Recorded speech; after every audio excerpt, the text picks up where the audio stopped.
Salut à toi qui est confortablement installé derrière ton écran. Si tu as cliqué sur cette vidéo, c'est qu'à toi aussi, la fin du pétrole dans le monde t'intéresse. Pour mieux comprendre le problème posé, retournons plusieurs années en arrière. Le géologue Hubert prédit le pic pétrolier de 1970 et n'en sera pris au sérieux que 20 ans plus tard, ce qui marquera alors le début de l'importation du pétrole aux USA. Le pic pétrolier est le moment où la production est à son maximum.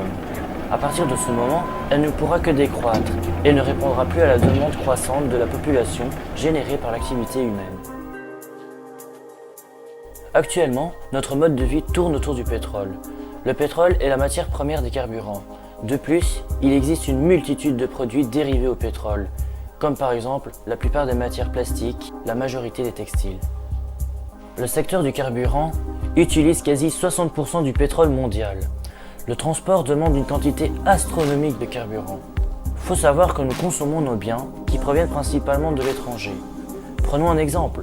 Un cargo utilise en moyenne 10 000 tonnes de carburant pour un trajet aller-retour entre Amsterdam et la Chine.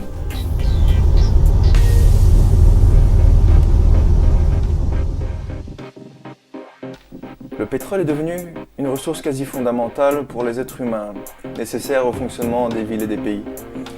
Il sera difficile pour notre génération de se déshabituer du pétrole.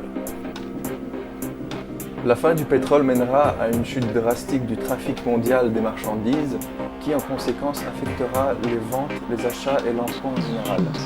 Le développement des villes stagnera, la fabrication de certains objets s'arrêtera par manque de matières premières et le prix des objets en stock restants grimperont en flèche.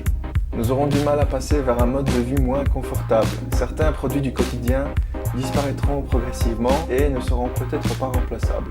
Les transports en commun seront beaucoup plus fréquentés, sans oublier les bus qui ne rouleront plus. Bref, il est plus facile pour nous d'accepter demain une voiture volante que de revenir à la charrette. Enchaînons avec les solutions de ce problème, c'est-à-dire les alternatives à l'or noir. En voici quelques-unes. Première solution, c'est la transformation du gaz de schiste en pétrole, mais celle-ci est une ressource limitée. Deuxième solution, transformer les algues en pétrole. Celles-ci sont facilement cultivables et il existe déjà des installations aux USA et en France.